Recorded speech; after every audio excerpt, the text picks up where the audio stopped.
नाज़रीन अस्सलाम वालेकुम। आप देख रहे हैं सियासी टीवी। कौमी खबरनामे में आप सबके इस्तकबाल है। मैं मोहम्मद सिद्दीक। सबसे पहले सुर्खियों पे एक नज़र डालते हैं। हर 4 में से एक मुल्क गरीब हो जाएगा। हालात को संभालने के लिए $4 ट्रिलियन की ज़रूरत है। Voice of global south summit से निर्मला सीतारमण का खिताब। कश्मीर दुश्मनों को मुकम्मल तौर पर मुस्तरद करना वक्त की अहम ज़रूरत। डॉक्टर फारूक अब्दुल्ला का रिमार्क। कश्मीर की शनाख्त मिटाने की कोशिशों का बीजेपी हुकूमत पर लगाया इल्ज़ाम। बांग्लादेश में धर्म परिवर्तन हो रहा है, अमित शाह का दावा। अक़लियतों के हालात पर ज़ाहिर की तशवीश। ओलंपिक मेडल मेरे लिए गहरा जख्म बन गया है। आबाई गांव बलाली पहुंचने के बाद रेसलर विनेश फोगाट का जज्बाती बयान।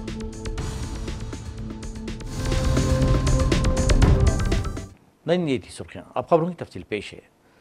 वज़ीर ख़ज़ाना निर्मला सीतारमण ने कहा कि हमें गरीबों की बेहतरी के लिए मिलकर काम करना होगा।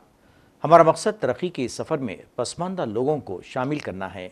हफ्ते को voice of global south summit से वर्चुअली खिताब करते हुए इन्होंने कहा कि पैसे की कमी तरक्की पजीर ममालिक की तरक्की में रुकावट है।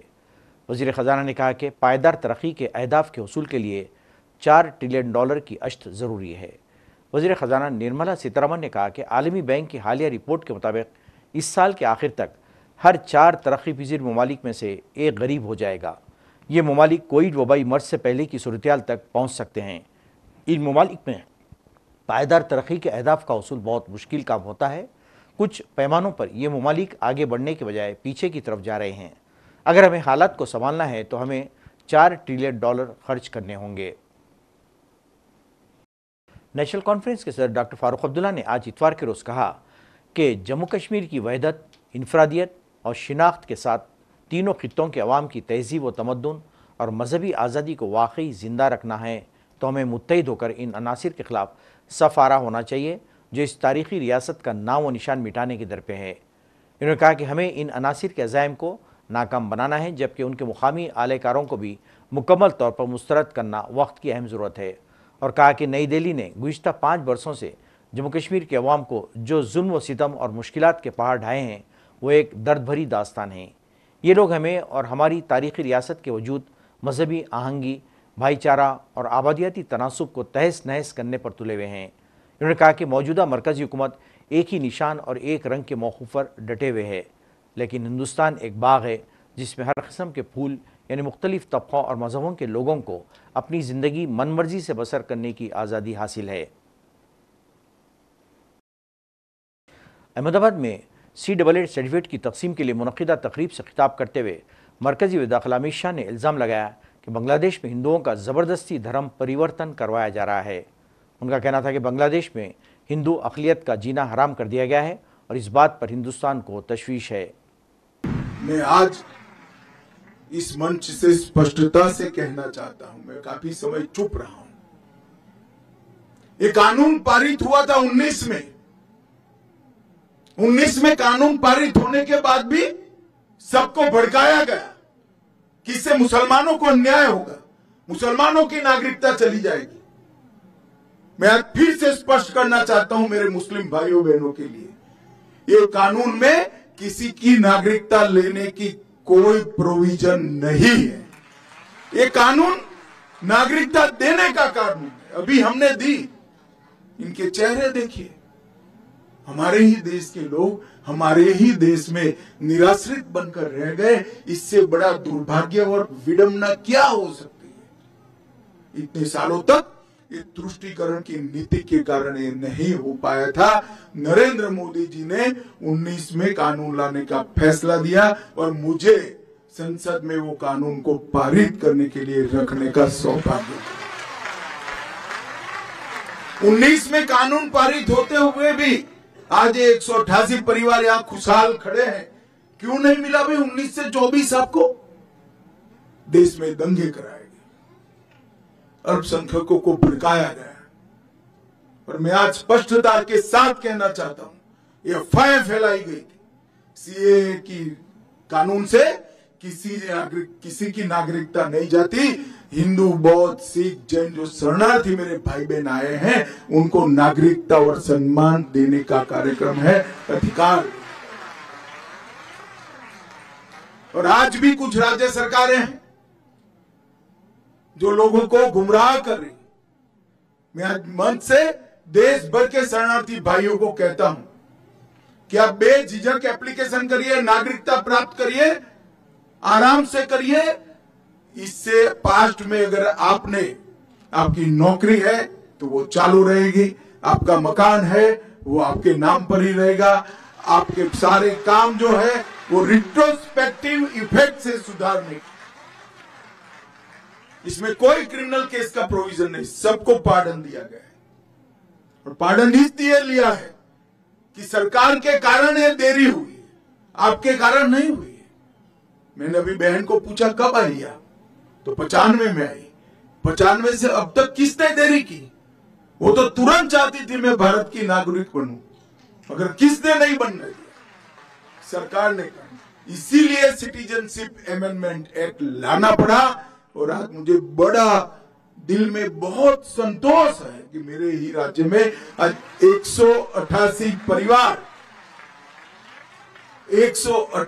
परिवार मां भारती के परिवार बनकर, हमारे भाई बहन बनकर, हमारे साथ सम्मान के साथ। हिंदुस्तान में प्राइवेट सेक्टर में ब्लू कॉलर जॉब करने वाले ज्यादातर लोगों की हालत काबिल रहम है। उन्हें सिर्फ इतनी तनख्वाह मिल रही है ताकि वो किसी तरह खाने पीने के अखराजात पूरे कर सकें। वो अपनी बुनियादी ज़रूरियात जैसे रिहाइश, सेहत और तालीम को पूरा करने के लिए भी जिद्दोजहद कर रहे हैं। सूरत ये है कि इनमें से अक्सर लोग बचत के बारे में सोच भी नहीं पाते। एक रिपोर्ट के मुताबिक उन्हें सिर्फ 40,000 रुपये या इससे भी कम तनख्वाह मिल रही है, जिसकी वजह से माशरे का एक बड़ा तबका माली दबाव का शिकार है। वर्क इंडिया की एक रिपोर्ट के मुताबिक 57.66% ब्लू कॉलर नौकरियों की तनख्वाह 40,000 या इससे कम है। ऐसे में इन लोगों को कम से कम तनख्वाह भी नहीं दी जा रही है। रिपोर्ट में दावा किया गया है कि इस जुमरे में आने वाले बदतरीन माशी बहरान से दो चार हैं। वर्क इंडिया की CEO नीलेश डंगरवाल ने कहा कि कम उजरत वाली मुलाजिमतें अदम मसावत पैदा कर रही हैं। इससे न सिर्फ माशरा चैलेंजेस आएंगे बल्कि समाजी इस्तेहकाम पर भी मनफी असरात मुरतब होंगे। उदयपुर में एक लड़के पर उसके हमजमातों की जानिब से चाकू के हमले के बाद हालात कशीदा हो गए और आतिशजनी व हमलों के वाक़यात पेश आए। पुरतशद्दुद हुजूम ने कई गाड़ियों को भी आग लगा दी। दूसरी जानिब पुलिस का कहना है कि कुछ शरपसंद अनासिर चाकू के साथ इस वाक़े को फ़िरक़ावाराना रंग देने की कोशिश कर रहे हैं।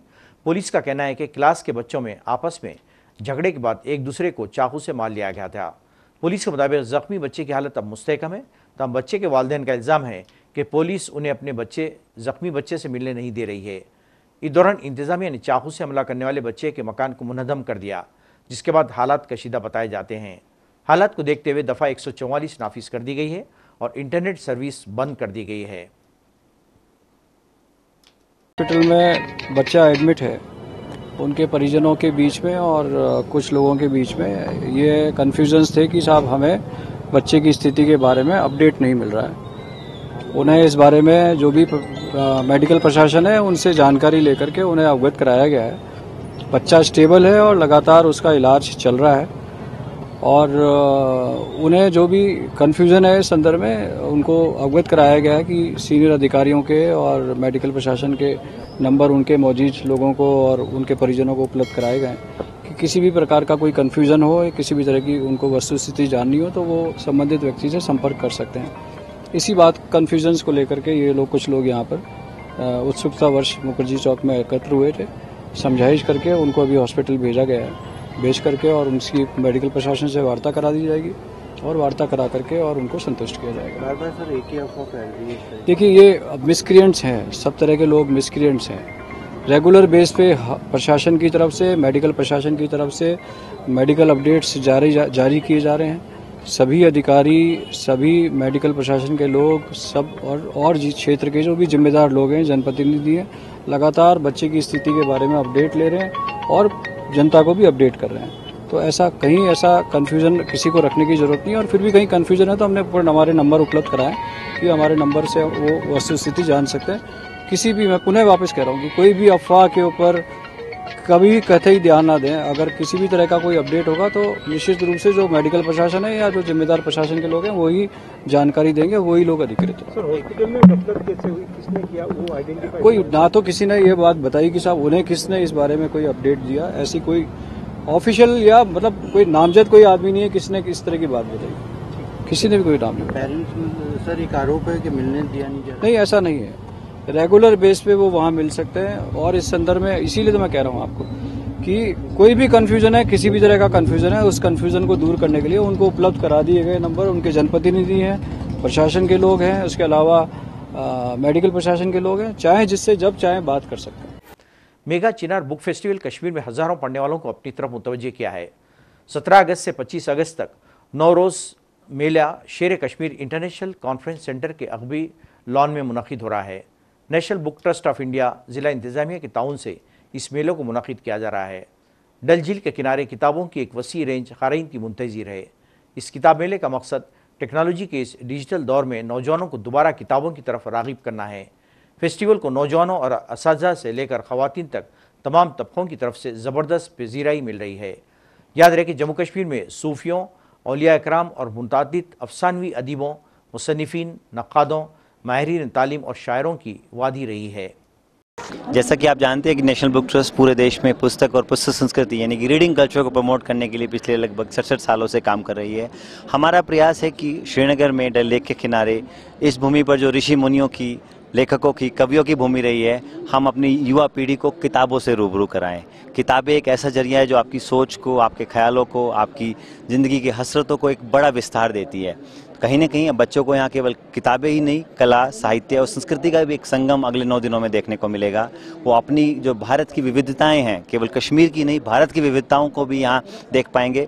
पूरा प्रयास हमारा यही है कि हमारी युवा पीढ़ी अपने देश को अलग अलग नज़रिए से देखे, अलग अलग नज़रिए से जाने और किताबों के माध्यम से खुद को सशक्तिकरण की ओर लेके जाएं। And book should become a medium of empowerment. Books की एक बहुत ही इम्पोर्टेंट जगह है एटलीस्ट स्टूडेंट्स के लिए, क्योंकि जब हम आजकल अगर हम देखेंगे तो हम सुबह शाम 24 घंटे हम बस फ़ोन पे लगे रहते हैं, लेकिन जो सुकून हमें जी बुक से मिलता है या जो चीज़ हम खुद पढ़ते हैं उसका एक अलग इम्पोर्टेंस है। तो उस हिसाब से कितना ज़रूरी है इस तरह के फेस्टिवल ऑर्गेनाइज, इस तरह के फेस्टिवल्स ऑर्गेनाइज होने चाहिए। जैसे मैं इस फेस्टिवल में आई हूँ तो मैं खो गई कि मैं चाहती हूँ कि मैं सारी बुक्स ले जाऊँ और मैं सारी बुक्स अपने बच्चों को घर में पढ़ाऊँ, अपने स्टूडेंट्स को पढ़ाऊँ। हर एक लाइफ का एक कवर, लाइफ के हिस्से को ये कवर करता है। किताबें जो ज़िंदगी है, किताबों के पढ़ने से लाइफ डेवलपमेंट होता है, आदमी का जहन खुलता है। और ये दूसरी चीज़ें जो है ऑनलाइन, इन सब से वो चीज़ें बैठती नहीं है दिल में, जो है वो ऊपर से गुजर जाती है। किताबों की बहुत ज़्यादा अहमियत है, उससे इनकार नहीं किया जा सकता है। With the advent of internet हमारा जो क्रिटिकल थिंकिंग स्किल्स है वो बिल्कुल डिमिनिश होता जा रहा है। रीडिंग कल्चर, बुक्स पढ़ने का कल्चर बहुत ज़्यादा ख़त्म हो चुका है, बहुत ज़्यादा कम हो चुका है। जो ये इवेंट है इसकी वजह से आज मैंने बहुत सारी बुक्स देखी हैं। It is so important for students, specially for young students, कि वो फ़ोन छोड़ के रियल दुनिया देखे, अपनी बुक्स देखे, बुक्स के साथ प्यार करे। नॉवेल्स हो गए, fiction, non fiction, self help, it is very very important to develop your critical skills. You can use your imagination. It is very very important, sir. भारतीय रेसलर विनेश फोगाट 18 अगस्त को हरियाणा में अपने आबाई गांव बिलाली पहुंची। मीडिया से खिताब करते हुए इन्होंने कहा कि ओलंपिक मेडल उनके लिए गहरा जख्म बन गया है। खिताब के दौरान इन्होंने अपने मंसूबों का इंकिशाफ नहीं किया कि वो रेसलिंग छोड़ देगी या लड़ना जारी रहेगी।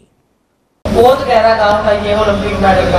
मुझे लगता है कि टाइम लगता है उसको पढ़ने में, कि जो मुझे अपने देशवासियों का, जो अपने परिवार का, अपने गांव का जो प्यार है, तो वो शायद वो भाव पढ़ने में मुझे हिम्मत मिलेगी।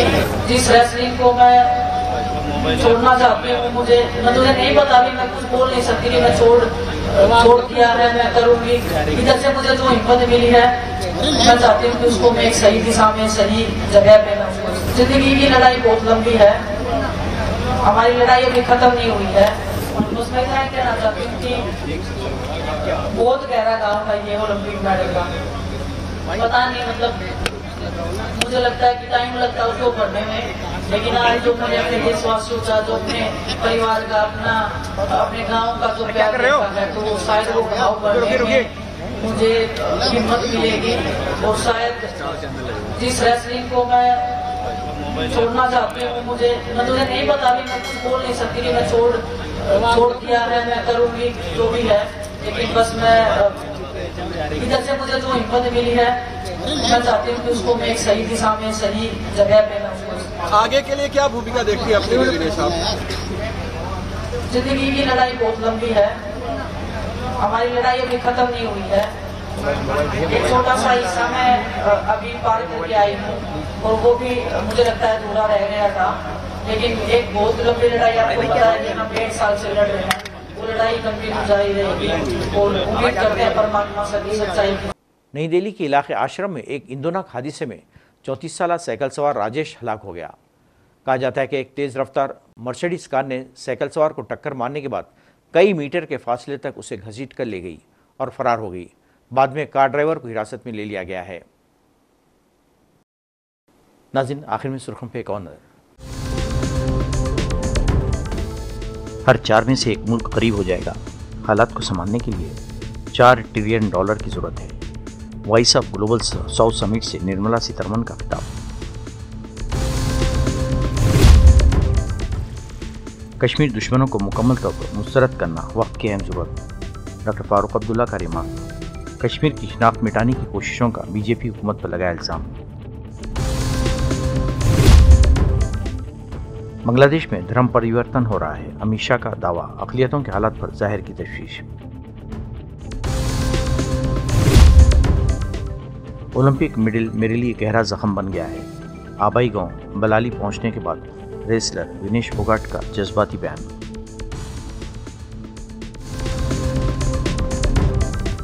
नाज़रीन, इसी के साथ ही कौमी खबरनामा खत्म होता है। मुझे और सारी सियासत की टीम को इजाज़त दें। अल्लाह हाफ़िज़।